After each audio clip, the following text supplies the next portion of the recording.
I think as Americans, we should be very proud of the fact that technology companies and the citizenry, and by and large, our representatives are in alignment that privacy does matter. I think we can take that win, despite Sachs's tweet and the pile-on that I experienced this weekend.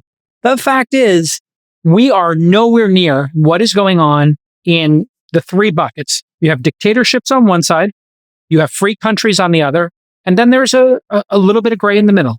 You got France, clearly, is going to be in that middle. You have the monarchies in the Middle East. They believe in some amount of, encryption. Some places don't. And it's just going to be a jurisdiction thing. This Week in Startups is brought to you by Vanta. Compliance and security shouldn't be a deal breaker for startups to win new business. Vanta makes it easy for companies to get a SOC 2 report fast. Twist listeners can get $1,000 off for a limited time at vanta.com/twist. OpenPhone. Create business phone numbers for you and your team that work through an app on your smartphone or desktop. Twist listeners can get an extra 20% off any plan for your first 6 months at openphone.com/twist. And lemon.io. Hire pre-vetted remote developers. Get 15% off your first 4 weeks of developer time at lemon.io/twist. Hey, everybody. Welcome back to This Week in Startups. I'm your host, Jason Calacanis. We're about to hit 2,000 episodes of this podcast in 14 years. And Alex, I'm not tired. I love doing it. And having you here to do the news with me twice a week, 3 times a week, has been a fresh air. It's really reinvigorated the show. So here we go. Anything big this weekend personally? Any big stories breaking that you're watching? Well, the biggest story that's breaking is my next kid's doing 7-8 days. So that's pretty big. I'm actually kind of glad we had this one enormous story that's consumed our attention, because it's been such a beautiful distraction for me to not be worrying about, like, do I know how to swaddle? Do I recall how to have an infant? So yes. Not that I'm saying I'm in favor of people being arrested, but the Pavel Durov story that we're going to start with has been big story. Electrifying. Also, everyone, if you want to know what else is on the show today, we're talking about a massive new secondaries fund, the future of IBM and other tech companies in China. But Jason, clearly, the biggest story from the last 24 hours, last 36 hours, has been the arrest of Pavel Durov, best known, I think, in the West for his helping found Telegram, a mostly encrypted chat application, got arrested in France. So first of all, when did you first catch the story in your eyes? So, over the weekend, this has been a big breaking story because it's dramatic. Flying into France on a private jet, getting picked up for a lack of moderation, which to me is like a very nebulous term. I just assume that the French language and English, there might be something mixed up because, and in a breaking news situation like this, I always like to be thoughtful, be demure, be thoughtful, not like these other girls, who fly off the handle and start, sharing things. But in all seriousness, like in a breaking news context, you and I know, there's going to be a lot of cards that are going to turn over. And in fact, the actual charges came out moments ago. So we're going to talk about that. But this triggers a lot of side discussion. So I think today, we should really open up the aperture of this discussion because there's international relations here. There's a Russia angle because he's Russian and he started his career, in Russia, and there's a Putin connection. There's a freedom of speech issue here.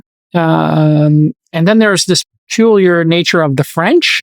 Pavel's got a couple of passports. He's a pretty larger than life figure right now. And there's a big discussion of which is more important, the sovereignty of the individual or the effectiveness of our law enforcement.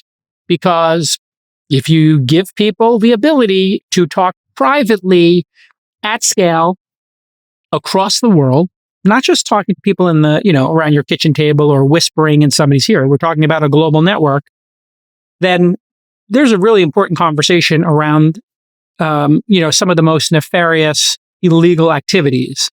and how those impact society. And then does a society want to enable at scale end-to-end encryption that cannot be cracked?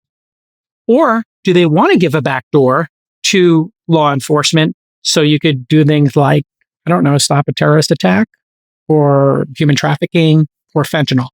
So, it's a lot of feelings here, I think. And perhaps this will become like one of the I think this will be the story of the rest of the year, if I'm being honest. Pending the US election, dropping some sort of, news bomb on the technology industry, I think that's probably right. So to give people a little bit of context before the charges dropped, and we're going to get to those in just 1 second, Jean-Michel, I'm going to ruin the French here, everybody, I'm sorry, but Bernagod, who's the general secretary of the Office of Minors, or OFMIN, in France, said that Pavel Durov, this is actually from his LinkedIn, and I'm using a machine translation, everybody, so if it's slightly off, blame Google. Pavel Durov, the founder and CEO of the messaging app Telegram, was arrested Saturday. At the heart of this issue is the lack of moderation, Jason's point, and cooperation of the platform, particularly in the fight against pedophilia. So let's go to the charges, Jason. And these just came out before we went live, and we have them in both French and English. I'm just going to quickly run through these. Just interrupt me whenever you want to jump in, okay? Yes, sir. The judicial investigation was opened against person unnamed on charges of complicity, webmastering an online platform in order to enable an illegal transaction, refusal to communicate, this is a relatively long one, complicity in the possessing of pornographic images of minors, complicity in distributing, offering, or making available pornographic images of minors, complicity in acquiring, transporting, possessing, offering, or selling narcotic substances, back to the fentanyl point, and then fraud, criminal association, laundering of proceeds, providing cryptology services aiming to ensure confidentiality without certified declaration, and a whole bunch of other stuff, which, Jason, I think, if we boil this down, it is essentially what you said. Here's a service that offers encryption, and people use it for stuff, and it seems that the company's level of cooperation with French authorities was less than was hoped for or expected, and so Pavel got snared in this and was then arrested when he landed in France. Because I don't think they're saying Pavel is doing each of those individual things, but his platform was being used, ergo he is complicit. So what we're talking about now is the French rules around encrypted services and the owner of those services. So other services like Signal, I think WhatsApp has end-to-end encryption. There's other, Yes. and iMessage has end-to-end encryption. So there is one issue of end-to-end encryption, and then there's another issue of giving information at the request when there's a legal issue. So he clearly is not cooperating with them. Everybody knows Telegram, very good for groups. I keep getting added to all kinds of crypto ICO spam groups. Oh my gosh, those are the worst. The worst. My favorite part about them in the peak was they were called Pump.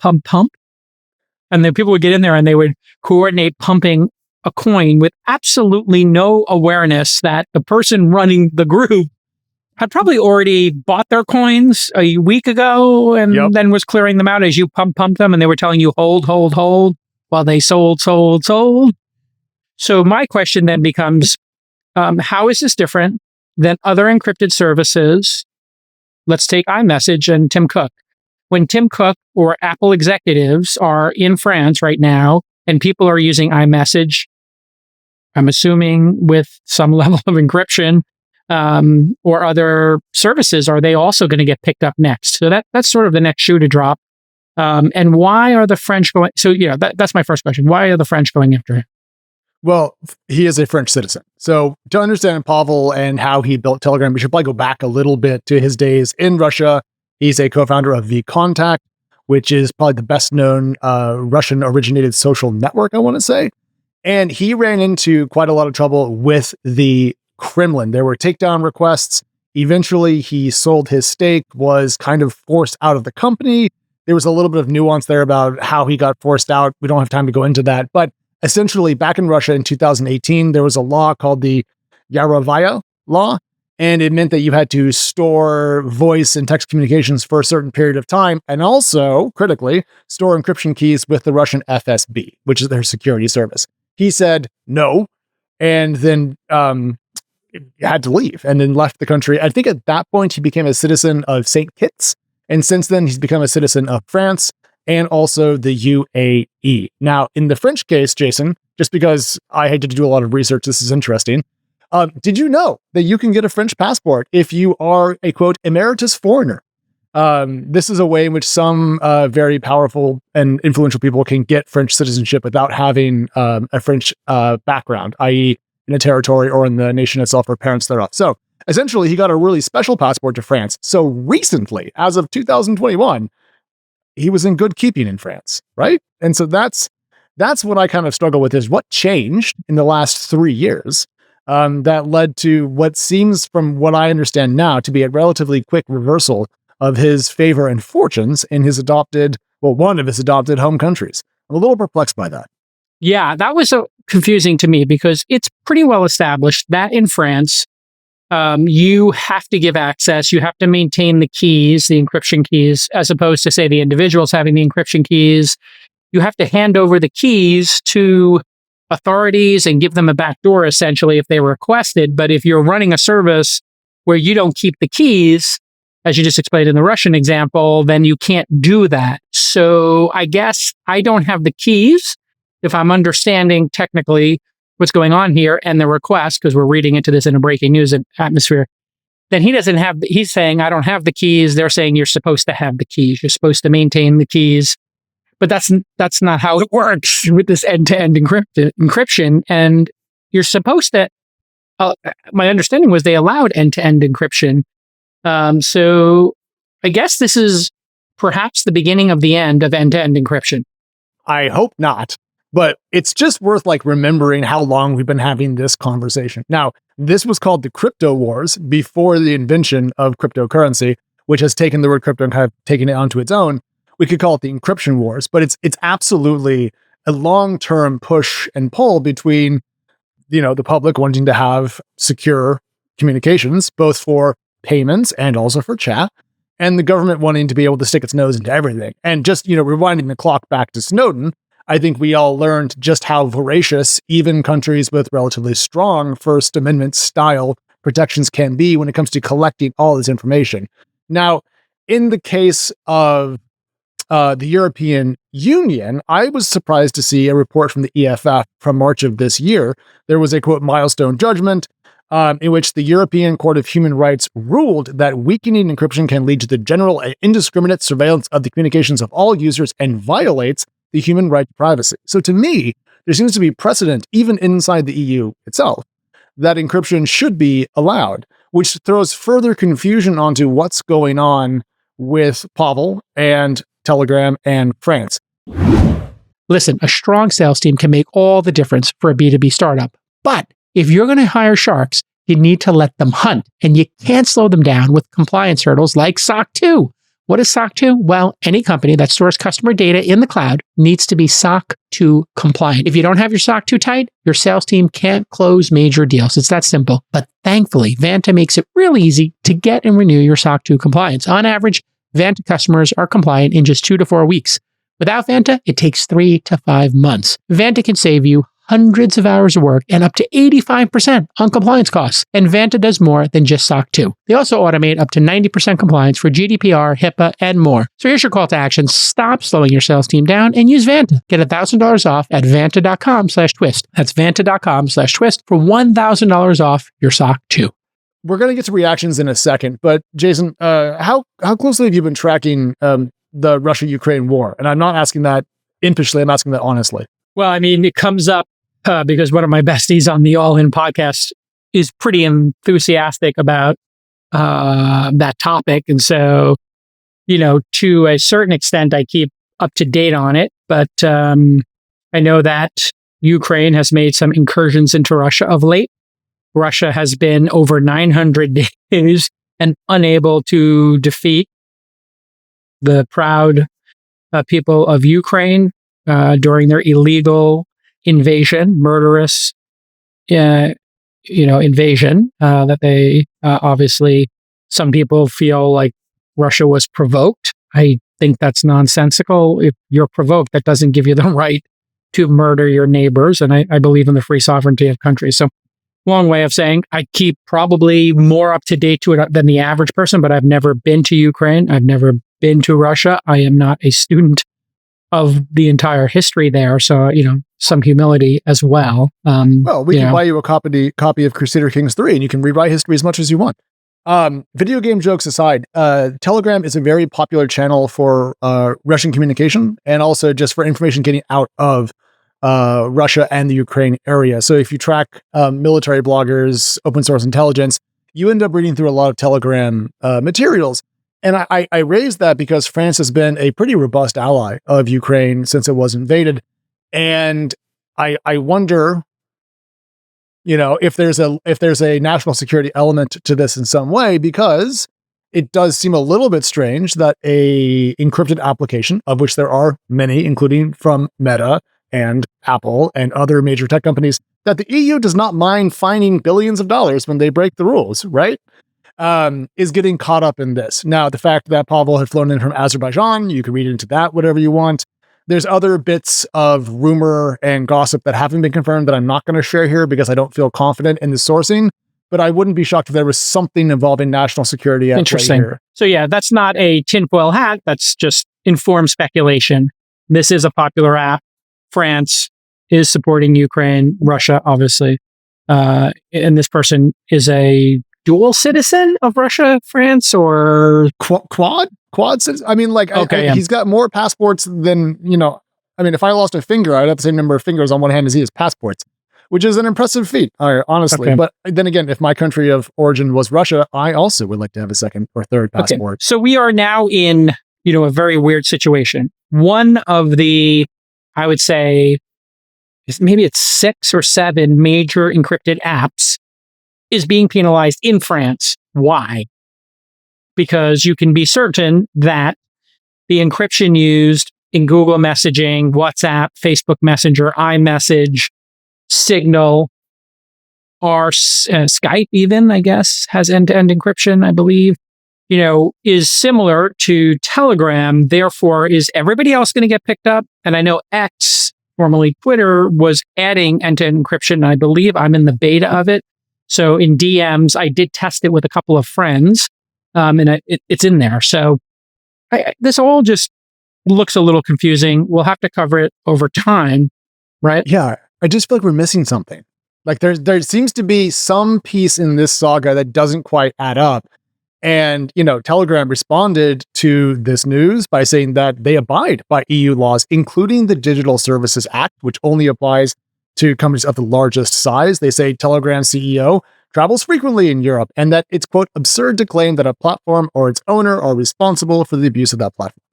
I mean, that is exactly how I see this. And so I wonder what else is going to shake loose, but there has been some commentary and I want to start. Yeah, let's go around the horn. Yeah. Yeah. Let's start with the French president. We have his tweet from earlier today saying that, and I'm quoting the English language version here. France is deeply committed to freedom of expression and communication, to innovation, and to the spirit of entrepreneurship. And then he goes on to say that in a state governed by the rule of law, freedoms are upheld within a legal framework to protect citizens and their fundamental rights. And then essentially the arrest of the president of Telegram on French soil took place as part of an ongoing judicial investigation. It is in no way a political decision, and then the judges will rule. Not a lot of new context there, but I think it was good for the French president to at least say, look, I'm not doing this because this is a vendetta. Okay. There's an ongoing investigation. So that to me means the fact that he felt it necessary to put that out means he wanted to squash the concept that this is a political thing as opposed to simply a legal issue around illegal activity, which they pointed out in that press release. So either there's a conspiracy at work here, as we're sort of looking at, or this is just people are using this for some pretty heinous stuff, and we want to stop the heinous use of this, and we're going to force people who use these, and this is the first one we're going to do it to give us a backdoor. Now, if we were to look at the wider issue of freedom of speech, individual sovereignty, private communications in the United States, which I spent the weekend getting dunked on by David Sachs's followers, because I said, hey, listen, it's absurd to think here in the US that all the services are going to be shut down just because TikTok is. And then now people are saying like, oh my God, look, Sachs got it right. This is France, not the United States. And in the United States, I took a long, hard look, and maybe we could pull up Sachs's tweet. I tried to figure out, has there been an instance of the United States government? Now we're moving out of France. Here's the tweet. He said on April 24th that TikTok and he has a line through it, then Telegram, X, Rumble. The truth is TikTok has not been banned. And Trump did an executive order to ban TikTok. And then Biden passed legislation that was voted on and approved to give a window of time before TikTok needs to divest. This seems to me to be completely different than what's happening here with Telegram or the freedom of speech issues that were exposed at Twitter or at Facebook, where the FBI and people inside those private companies decided that they would collaborate, on either silencing voices or getting rid of voices they felt were dangerous. Let's put that aside for a second. In the United States, has there been any instance of the United States government shutting down private communications and encryption?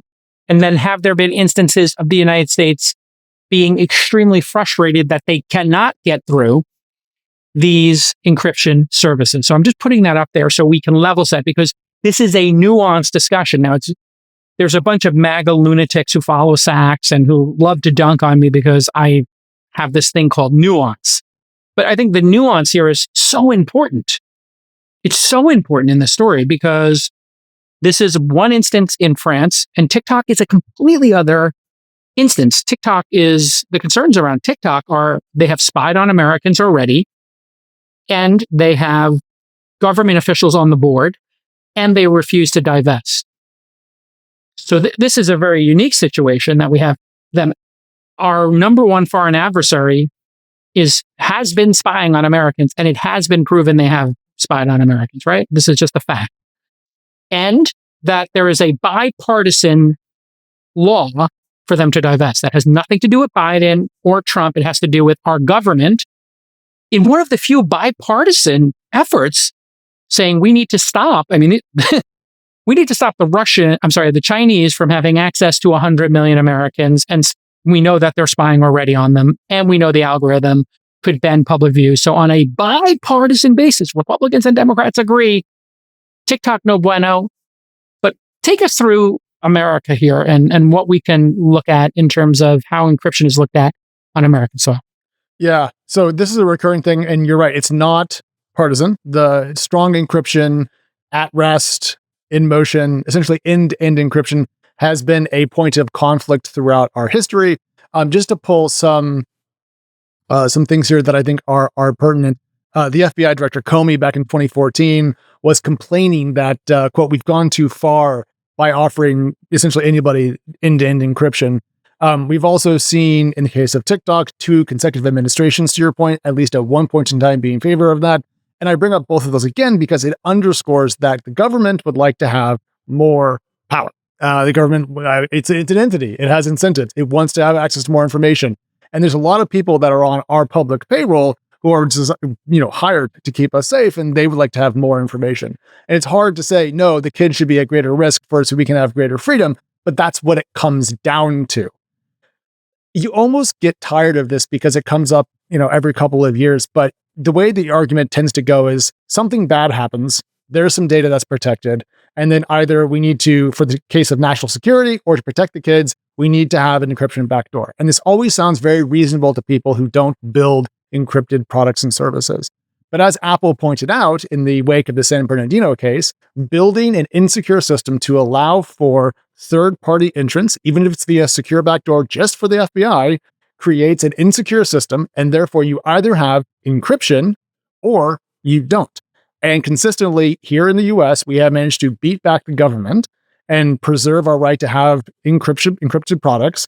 But as recently as 2020, 3 US senators, I think it was Cotton, Blackburn, and Graham, put out a bill that would essentially force encryption to be weakened. So this is a recurring issue.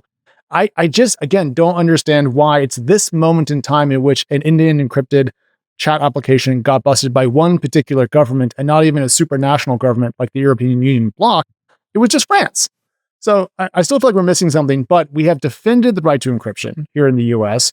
And without it, we don't have e-commerce, privacy, etc. So to me, we'll do this again in 3 or 4 years, Jason, but it's another example of here come the governments once again wanting to break down the doors of encryption. This is a specific case of Pavel will figure out as time goes on. Listen, I am sympathetic to law enforcement. They have a tough job. They want to protect people. I think that's the overwhelming majority of the driving force here. You have an FBI agent, a CIA agent, local law enforcement, and there's a horrific, we'll take the most intense, terrorist attack. So we have 2 instances of that recently. There was the Pensacola in 2020, Florida, and the FBI requested Apple's help to unlock 2 iPhones. And then there was San Bernardino, you pointed out, I think that was 2015, according to my notes. And Apple refused and said, hey, if we do a backdoor for this, it's going to be a backdoor for everything. So and the real backdrop here is encryption's gotten easier. You used to be able to do this kind of encryption, but you had to have keys. You needed to be technical to do it. Then we abstracted away all the technology and you just downloaded Signal, Telegram, iMessage. It was built in. And so then everybody has it by default. I can tell you how humans in the 90% of cases, if we had San Bernardino, God forbid, or 9/11 on a regular basis, which is to say more than once in a lifetime for 9/11 and more than once every, call it 10 years for something like San Bernardino. It seems like those happen every 10 years or so. If those things happened every year, I can guarantee you that 90% of people would say build the back door. That's how strongly most people feel about their own privacy. And when those things aren't occurring, I think 90% of people would say, I want my privacy. I don't want backdoors. So I think the public flip-flops on this issue based upon how secure you feel at this very moment. I think maybe 10% of people are principled enough to say, I would rather have, and this is the long and short of it, I would rather have people die in San Bernardino like events, or God forbid, or 9/11, dozen people or thousands of people. I'd rather have that and have my privacy. I'd rather have that every year and maintain my privacy. And I think that's the reality of the situation, is most people don't care about their privacy until, and would be willing to give it up to be safe. Just like people were willing to absolutely have everything scanned and have their, I don't know if you've had this experience going through, but, back in the day when we had some intense TSA moments, I have to tell you, the sweep up, you ever get the sweep up your leg and then the inside kind of whacks you, because I'm 53. They're hanging a little bit lower these days. I hate to make it graphic, but I've had my nuts whacked many times, and I'm willing to have my nuts whacked to make sure somebody doesn't put a bomb, in their shorts. And I'm willing to have somebody look at a silhouette of my junk on one of these scanners. So that's the reality of it. How do you feel?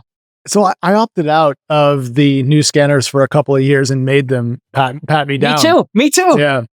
I was a wrestler in high school and middle school. So getting manhandled doesn't really bother me too much. Just to be totally honest, people have different preferences. They're rough, but I was so annoyed by the intrusion into my privacy that I just wanted to make it harder on the system, even though I know I'm just making some $14 an hour guy who just wants to make his car payment, do extra work. But it felt like the need to stand up a little bit. And I say that because that's my take here.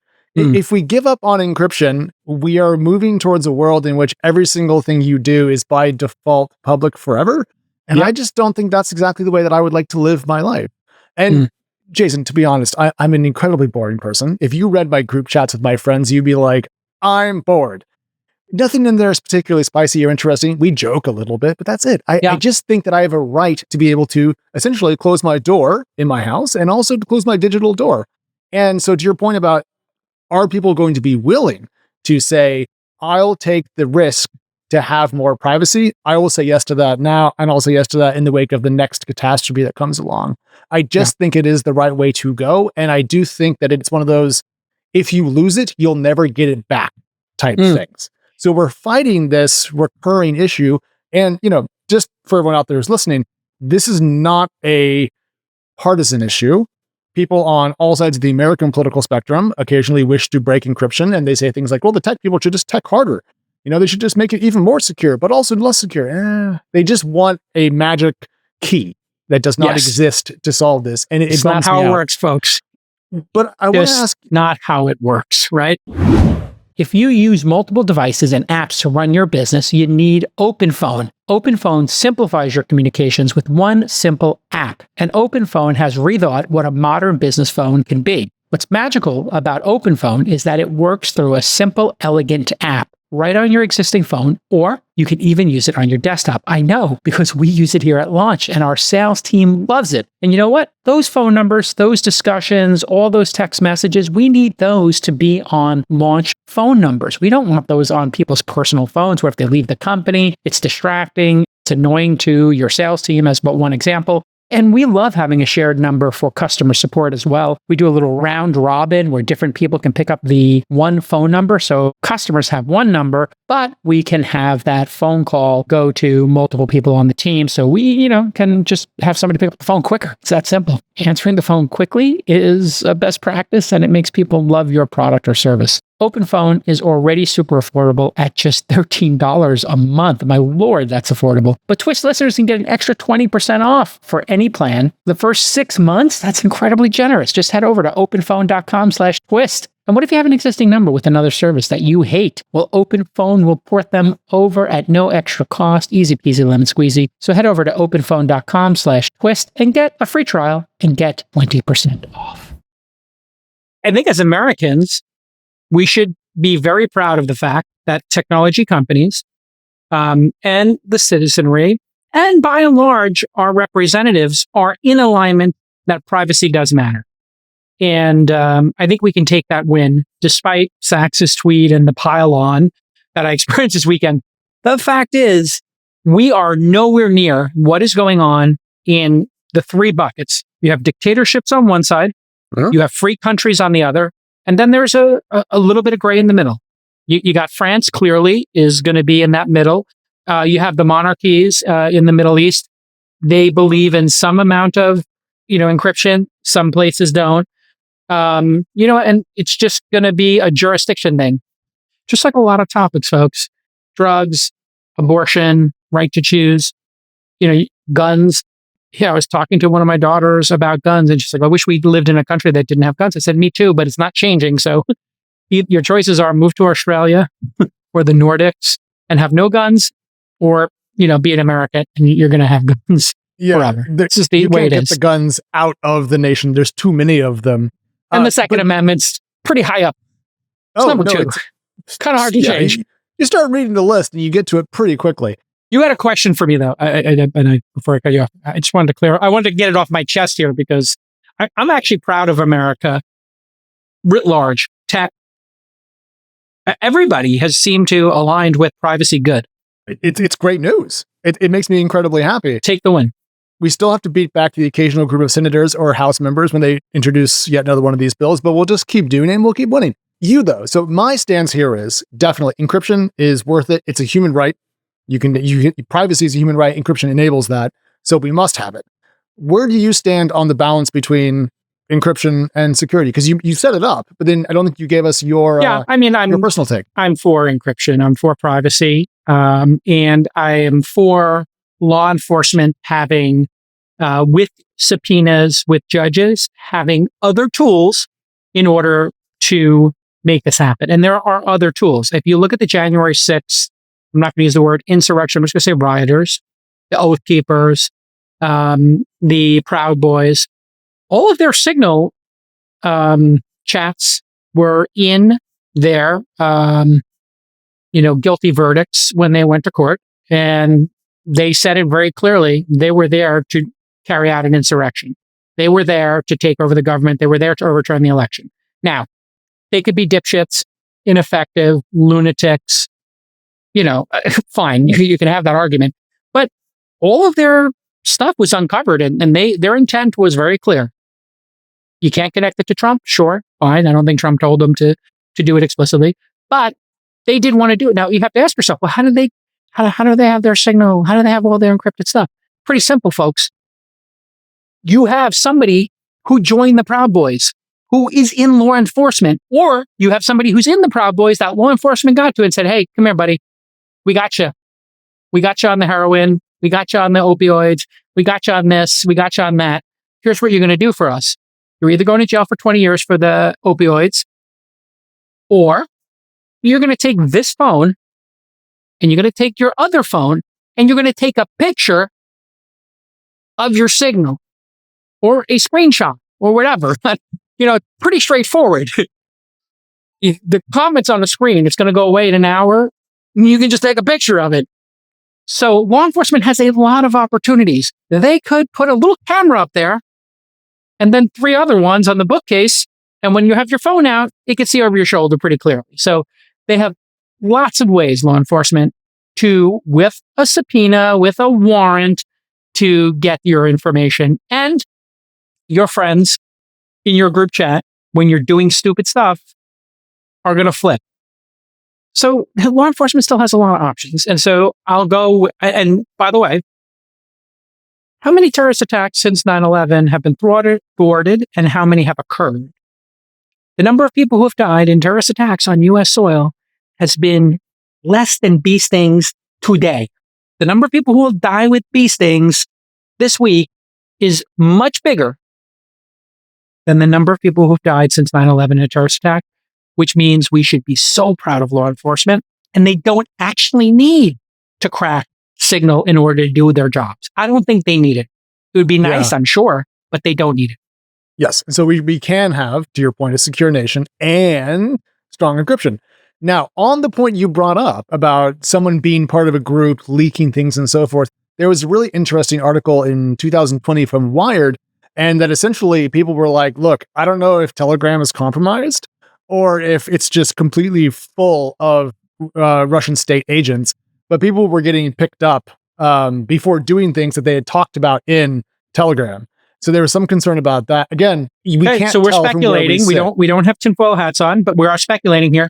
I mean, I've always believed the Tor network, is compromised. I think it was built by. I think Bitcoin and Tor. There is a non-zero chance that those projects, Satoshi is the CIA. Okay, Tor was built by the CIA or FBI. You might think I'm crazy, but can you tell me, Alex, that you think it's a 0% chance that they have either compromised or created those two things? No, Tor, I'm not going to quibble with it all. I'm just in my head imagining how many heads in the world of cryptocurrency would literally explode if it turned out that it was the government. Or that the government compromised it in year one, let's say.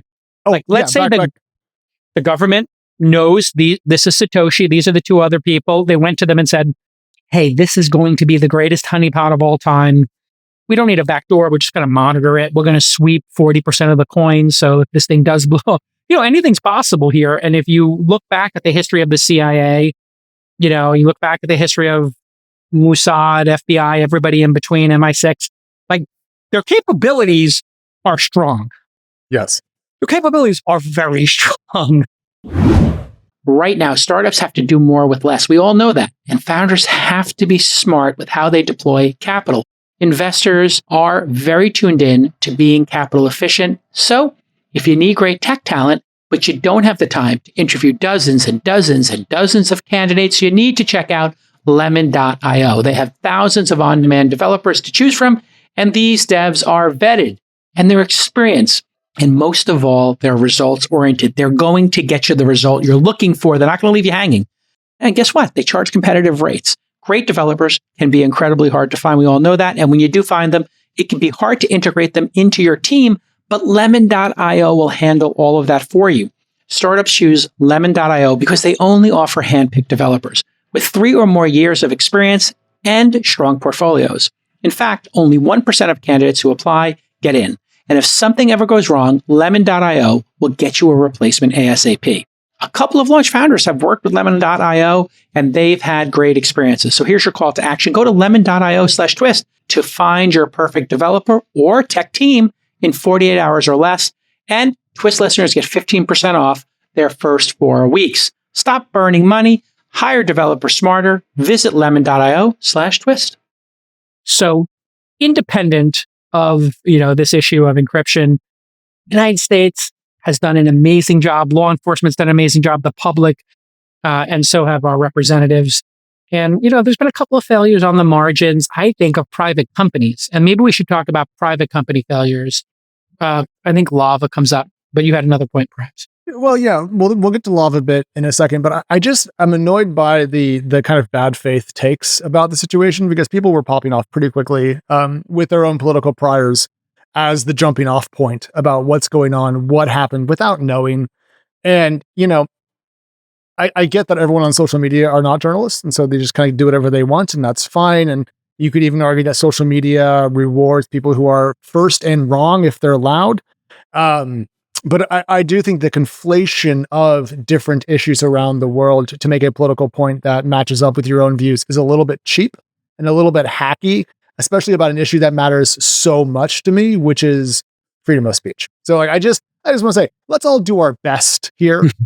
I've enjoyed coming to your TED Talk. Thank you. No, I mean, partisans will take any piece of information, put it into their partisan filter, and then try to get a win from it. I think what we're trying to do here is maybe have a nuanced discussion. The fact is, France, very different than the United States. United States, let's go through the instances where the government has actually shut stuff down, because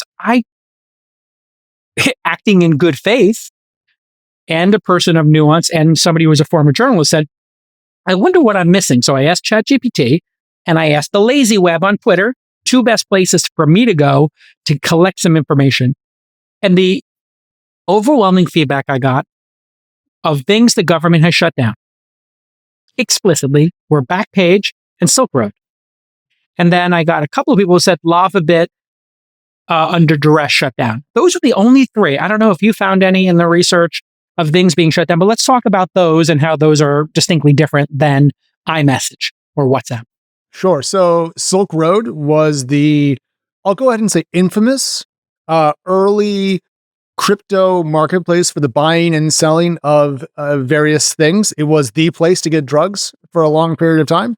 It was also the place you could get a hitman, and eventually ran afoul of the law. I mean, to me, if you're running eBay for drugs, you're going to get in trouble. And that's nothing to do with free speech. That has to do with just breaking the law. And I think we learned a lot about, back to your point about Bitcoin being a honeypot, which is that not everything in the world of Web3 is actually entirely anonymous. So to me, that does not fit into the rubric that you mentioned. Yes, the Silk Road was a marketplace on the dark web explicitly to do illegal things. There was no legal platform nature to it. You could say it was a platform. A marketplace is, I guess, a platform. But if it was for legal things, it would be Etsy and Craigslist and eBay. Those legal things exist in the world, or Amazon third-party sellers. Why would you go through the dark web to now, if you feel drugs should be legal and decriminalized, which I do in almost all cases, except for the super drugs, fentanyl and meth, I think those drugs should be in a different category. I think the other one should be regulated, decriminalized, cleaned up, and otherwise made, less dangerous for people who are addicted and whatever we could have. I think they should all be reclassified as well. No complaints there. Yeah. The dark web, people were putting hits on people. I think that was proven. So, and hacking people. So you could go on those and literally say, I want to harass this person, put a dead fish on their doorstep for a Bitcoin, and people would do that. It was a wild time. It was also very early on in the Web3 era, if you will. So not really something that's talked about too much lately. Then there was Backpage, which was essentially prostitution ads. And prostitution is probably illegal in the United States, and it got shut down. Now, there is a lot of arguments to be made from sex workers that, going back into my memory bucket here, that shutting down Backpage led to less safe working conditions for sex workers, and it's a perfectly valid argument to make. But that doesn't have to do with what the law is. And the law says no, and it got shut down. And again, not really free speech if you're committing felonies. So that to me is not a good example. LavaBit is, I think, the one that does stick out to me as a possible point of weight.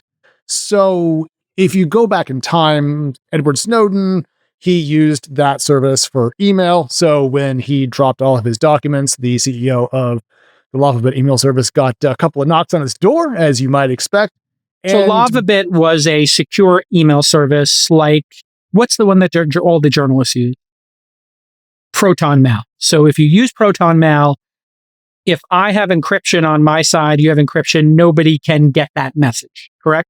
That's my understanding of how it works, and it's why I chose to use it. So I really hope that we have that right. But what happened was he essentially lawyered up and was like, whoa, I'm going to try to figure out what's going on here. And then the sheer weight of government expectation about what he would do, what he had to do, but how he had to follow up was so great. He said, I'm not going to do it. I'm out. And then later on, I think was relaunched in some capacity, but essentially the government leaned on a very small company and it decided to just fold and evaporate versus try to comply with the demands. That is a disappointment, I think, because think about the other people on that service and the possible cybersecurity issues and just freedom of communication and so forth. That makes me sad to go back through it and reread. I hope that we do better in the future, but there's not a history here, to your earlier point, of encrypted applications being banned in the United States. And so to me, it has not happened. TikTok is not a reasonable example. One tech executive being arrested in France does not mean that this entire experiment in human communication is over. And it means nothing to do with Rumble, which was thrown in there for reasons that confuse me. Well, I think they're on the right. I think partisans who care very much about their political party winning, on both sides, obviously, I think on the right feel under assault because of what happened on Twitter with the shutting down of a lot of right wing. And that's a private company. If a private company decides they want to have real names, as one example, like LinkedIn does, or Facebook requires real names, or if they don't want people talking about politics, which Threads has said any political discussion is going to be downranked by the algorithm. And then in other places, it might, X might be upranking political discussions. Okay, those are just private company choices. That hasn't to do with your individual sovereignty. Now, you could consider it censorship, but it's private censorship. In the same way, a private company might say, you're not allowed to come in here and stand up on the restaurant table and I was just about to say, yeah, give your speech about whatever, Yeah. So there's a pizza store near my house and they have a community wall. They have, I live near universities. So there's like join a study and poetry reading and, a play from some kids and, local magazines and such. That's not a free speech forum because they are allowing that space for people who don't abuse it. But if I went in there, they take down requests for hits on that. I think if I said I'm going to kill the mayor of Providence and put a poster up that offering $50, I'm pretty sure it wouldn't last. They might take it down. So you would be censored. The man would be censoring you. Yeah, see, that's the thing. There's a conflation of corporate power and private corporate power and public government action that I think is particularly pernicious because people blend the two to confuse people who aren't familiar with the distinction. And that to me is poor stewardship of an audience. Now, Jason, you and I could say that we think that private companies should have different moderation approaches, that they should have less active algorithms, and that they should let people have more unweighted discourse on their services. But I believe the market would tell us to go build our own dang service as opposed to complaining about what someone else is doing. Because you know what Meta wants to do? It wants to make money. Lots of it. Yeah, I think that's the beginning and end of it. And then, this was tried. In Florida, they did this social media censorship law, SB 7072, that I think made its way to the Supreme Court and got a bunch of legal challenges. It may have gotten sent down to a lower court, but they wanted to define at scale social networks as having a different private company rule set, right? So once you hit X number of users, you can't ban somebody. Interesting. because you did see people disappear. You could take somebody, independent of how you feel about him. I knew him when he was an independent journalist, Milo Yiannopoulos, who I knew him when he was like a Guardian. He might have worked at TechCrunch for a hot minute back in the day, but I met him once, back in London. He was a tech journalist in London, and was considered like, flamboyant and effervescent and cheeky. Then he went like full Nazi and was like, got a little bit strange there towards the end, and then somehow wound up with Kanye, but he was banned across all platforms. Now, there is something to that, which I am sympathetic to, which is if you could be banned on YouTube, Twitter, Facebook, Rumble, LinkedIn, everything. Sure. You have no voice in the world.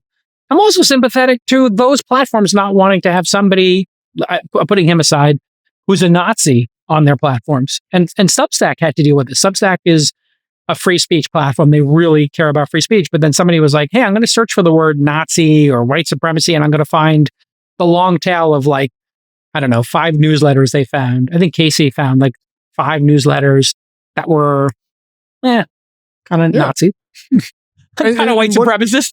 And he took his custom somewhere else. I mean, he made a business decision based off a business decision. Private companies deciding when to do business with one another of their own free will based on the rules and policies of the other company is not free speech. It is business. Well, how do you feel about the at-scale censorship and nuking of a person? This happened to Trump. This, in the most canonical example, he was taken off of Twitter, Facebook, and YouTube. I mean, that's kind of like a death sentence for a political candidate. And, looking back on that, do you have any thoughts on it? Oh, the general concept worries me because one concern that I have, and this brings up you and I, our favorite topic, antitrust and Lena Khan, but it does seem that they're in the hands of just a handful of corporations. There is an enormous amount of control over what people see and consume. And just to put this into kind of Gen Z, Gen A, is it Gen A? Generation Alpha?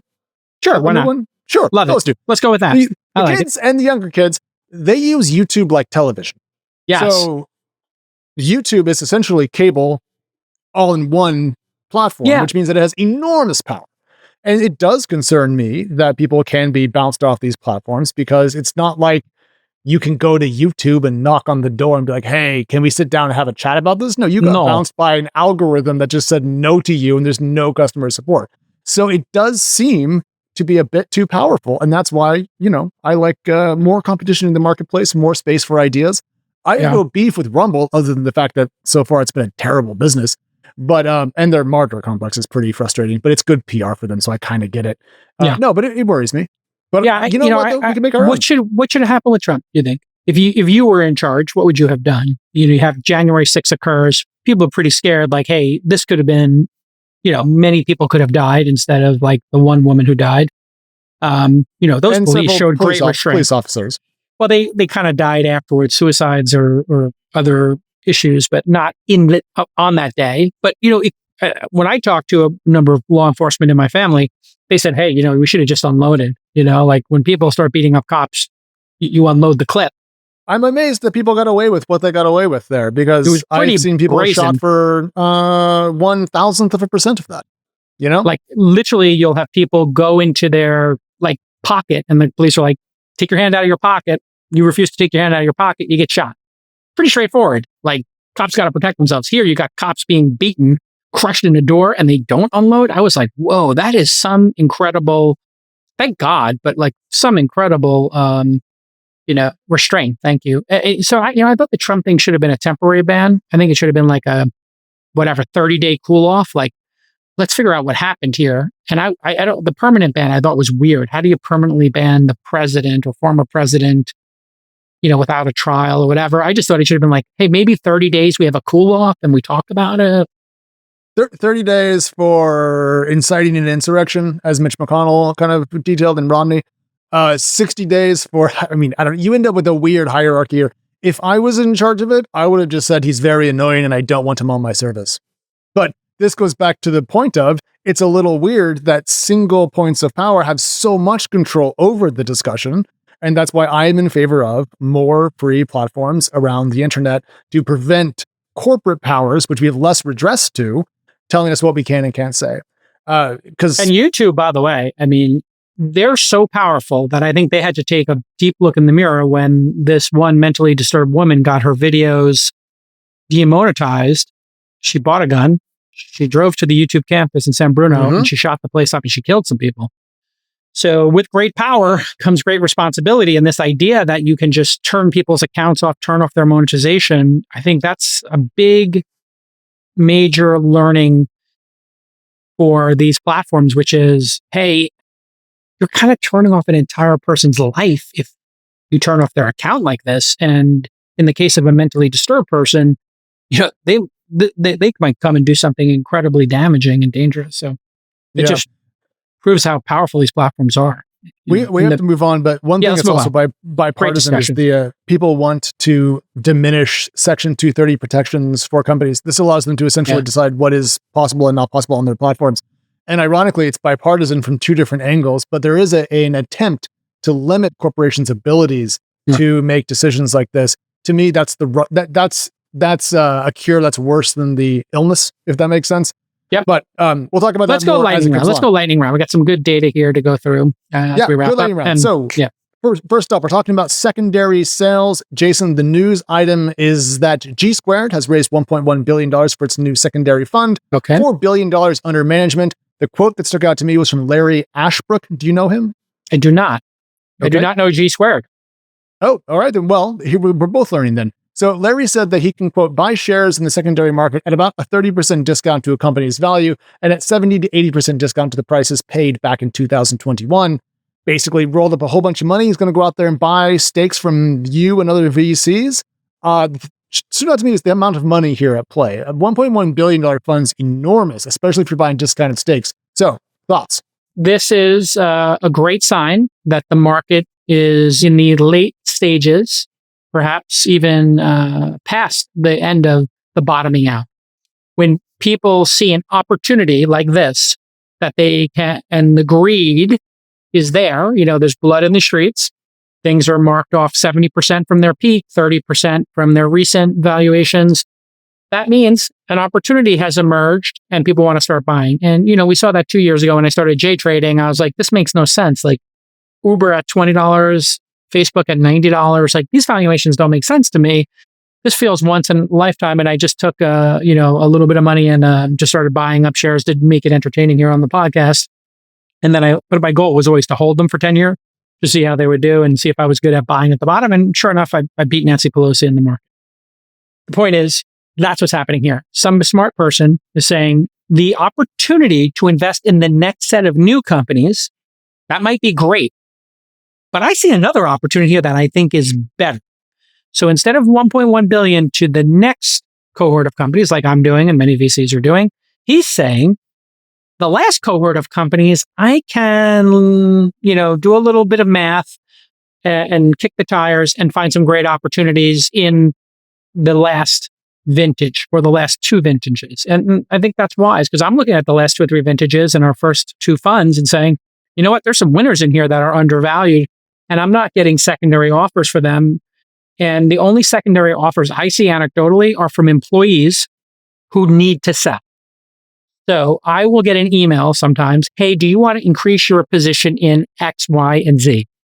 And I say, okay, who's selling and what are they selling? Oh, it's common share. I say, okay, it's not preferred, it's common. Okay, those common shares are coming from an employee. Okay, what are they selling for? And then I look at what the preferred price is and I'm like, oh, that's interesting.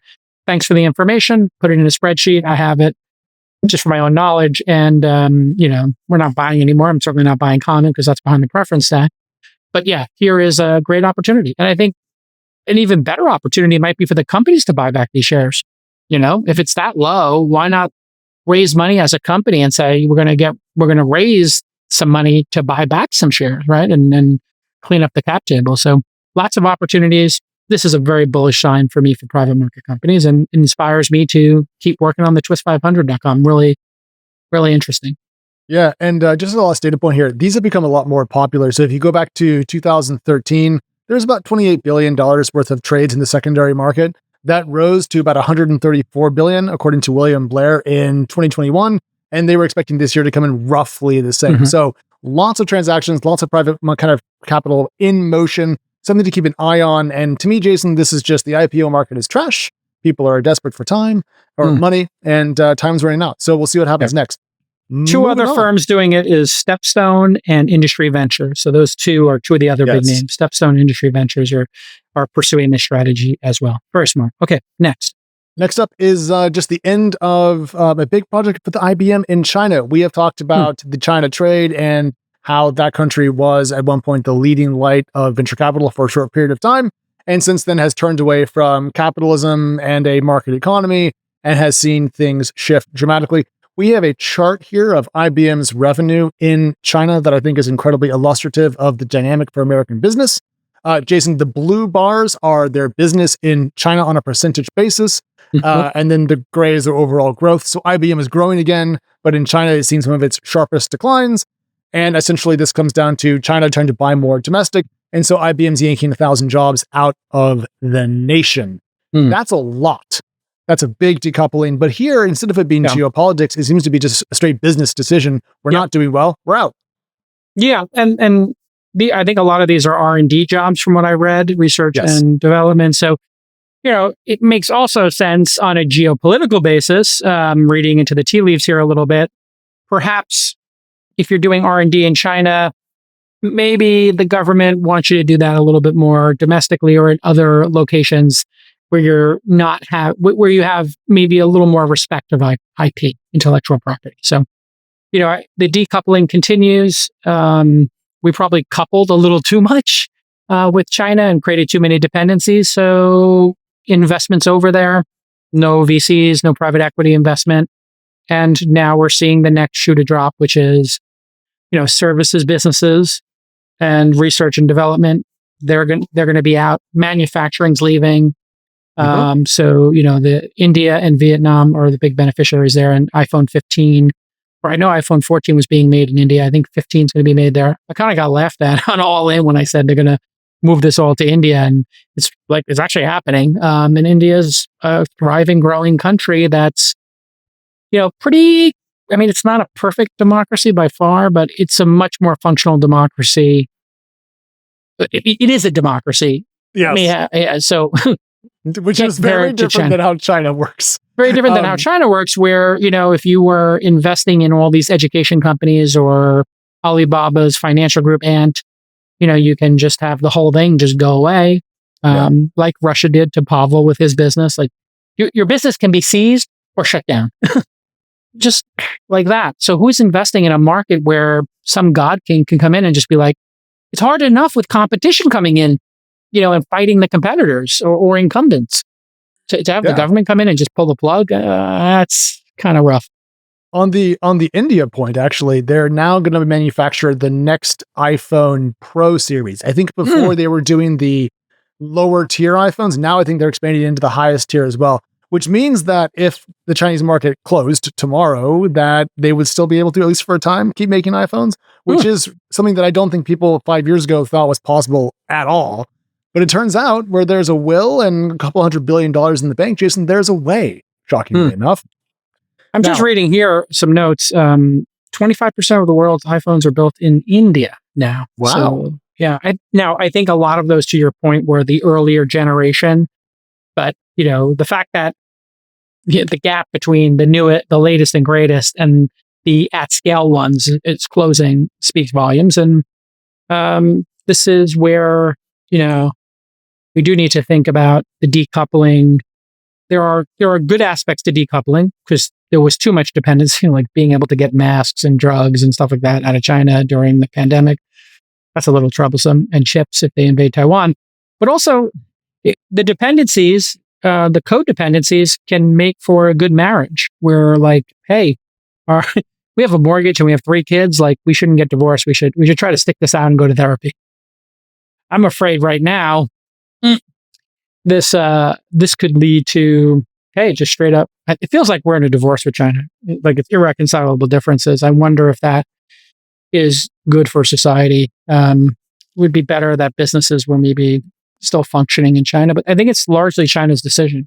Yeah, I don't think it's us. I mean, we only ended up so overly coupled because so many international businesses wanted to do business there because it was efficient and cheap and high quality and all those things. And it turns out that's not going to last. The way this was put to me, I forget where I read this, but someone said it was never going to last that the entire world put its manufacturing on one coast of an autocratic nation. And when you think about it that way, yeah, that was never going to last. It lasted for a long time. Now, two quick things to get to our last story here. One, India, going back to the point about encryption, don't forget they've been in a fight with WhatsApp about the encryption in that service. So another country, another government, another democracy doing some stuff. And then also in China this week, there was the World Robot Conference. And here is the stat that blows my mind. CNBC reported that Beijing claimed 27 humanoid robots debuted at the event, which was a record. Now, we've talked about on the show for the Twist 500 companies like 1X and Figure and Apptronics and Cobot and these other companies that are building humanoid robots.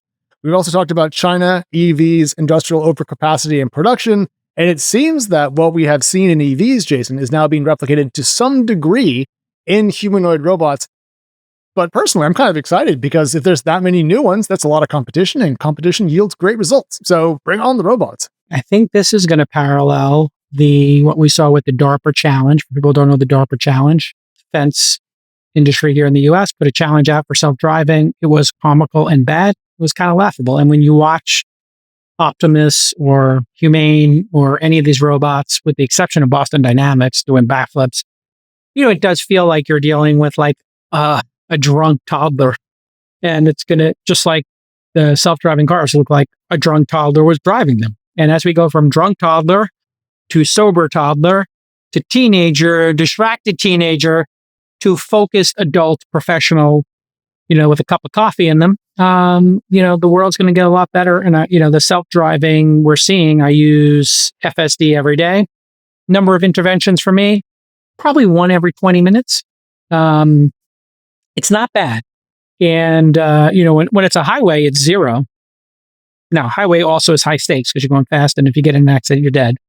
So it's pretty good that it's perfect. And, I'm only talking about Teslas here. And then, when you get to weird left turns or unmarked roads or, in a city, people doing weird stuff, that's when I find myself disengaging, is I get into some weird, area and it's not clearly labeled or it's a three-way stop. And I think that's just time. I think it's just time in getting those edge cases ironed out. But I was very, very, it's not on the docket today, but I'm very encouraged that Uber did a cruise deal. And that's a big deal. Uber has Waymo already, and Uber has the BYD deal. And I'm still a shareholder in Uber. I did sell some to Masayoshi back in the day, but I'm still long because I do think once this technology hits full deployment, which is going to take a decade, I'm sure, and you also have to build the cars. I think the market for ride sharing goes from less than 1% of rides we calculated, 250 million a week, less than 1% of rides in the United States. I think it grows to 20%. So then your question is, if it does grow to 20% in 20 years, like let's say it adds a percentage point every year, which would roughly be double, it's for now. How much of that does Uber capture versus the competitors? And if it captures any amount of it, it's going to be a huge business. If it goes from 1 to 5% and the other 15% goes to other players, Uber's still a huge business, like a ginormous business, a business for the agent. So I do think it's $1 trillion company. And I do think Tesla, Waymo, and BYD will become $1 trillion companies. I think there'll be $5 trillion companies in self-driving. I honestly believe that. And young people don't seem to want to have driver's licenses. So, well, man, don't get me started about that. That means they're too friendly with their parents. I could not wait to get the hell away from mine. You know what? Parents are giving their kids Uber teenager accounts now. They have a teenager account. So when your kid gets in the car, you can see your child going somewhere. You get alerts that they got dropped off safely, all that stuff. And then those rides, I believe, are automatically recorded. And then the recording is done. So if somebody were to start talking to your child, it would be recorded on both their phones, right? So there's like this agreement that if you pick up children and you want those rides, I think you have to somebody will correct me, but I think there's a lot more monitoring. And that's fine because you're in someone else's car, you're part of a service. But I mean, when I was 16, 17, I wanted to get in my car and drive out of my parents' line of sight. Yes. Because once I was out of their line of sight, they didn't know what I was doing. What was your first car? Free. I had a roughly 10-year-old BMW 318 Ti, which is the little hatchback BMW, little teeny 4-cylinder engine, tinted windows. It was so much fun. Because once you can go away, you can leave, and then you don't have to be there anymore. Your parents can't tell you what to do. That's what I don't get about kids these days. Is they're like friends with their parents? Like what? That blows my mind. Yeah, well, they're not part of it. Here, let me show you. Here, I'll show you my first car. I should go buy this car. Let's see. 1973 Mustang Grande hardtop with vinyl. So that was vinyl. That leather is like vinyl, and it was mustard gold. Kind of color, and that's a 351 Cleveland. It's all, you see the front of the car is as big as the rest of the car. Yeah. It's all engine. And when you would hit the gas on this thing, man, the front of the car went up. It was so powerful. Rear wheel drive, I presume? Yeah. I mean, it was, there's a 351 Cleveland. And, I mean, it was bonkers. And yeah, there it is, 351C, 4-barrel. I think mine came with a 2-barrel and I just upgraded it to a 4-barrel, but yeah, so there's a 2V, incredible car. I should buy one. I mean, I always wanted to have a convertible version of it. It was beautiful. The 1970 and 1973 was the end of the muscle car era. Questions, we'll do one or two. Yeah, so the two that are most interesting to me, one's from Austin Hill, one's from JB. They bring up two other companies that might fit under the rubric of shutdowns. And so I'll just throw these at you and get your feedback. So Austin says Kick Messenger, KIK, was shut down by the US government. It was a VC-funded Canadian company, and it was sued, but I think it was sued over its cryptocurrency work. And then I think, if memory serves, they shut down the messaging app to focus on the crypto side of things. So I don't think that falls, Jason, under your rubric of shutdown for encryption purposes. No, I don't think it was. I think they did have a legal battle, but that was with the SEC over kin. So they were doing the shenanigans and that. I mean, and to just do a callback, you know, we don't know how Pavel was making money, but he was making a fortune from Telegram, apparently. And so if money is flowing and illegal activities are occurring and the government connects those in some way, fairly or unfairly, that kind of changes things. So keep that in mind. And I think that's where the Silk Road and the Backpage stories might be interesting parallels here. We have to wait for the court cases and the details. But if Pavel was benefiting from these horrible things they're alleging were occurring and those people were paying in some way or he was monetizing in some way and they can connect those, that's the big problem, as I see. That would be huge. And then the other idea that JB brought up was Darkwire, which was the FBI's encrypted cell phone company. But that was the FBI creating a fake encrypted app to catch criminals. That wasn't them shutting down a legitimate app. So to me, related... But still interesting, yeah.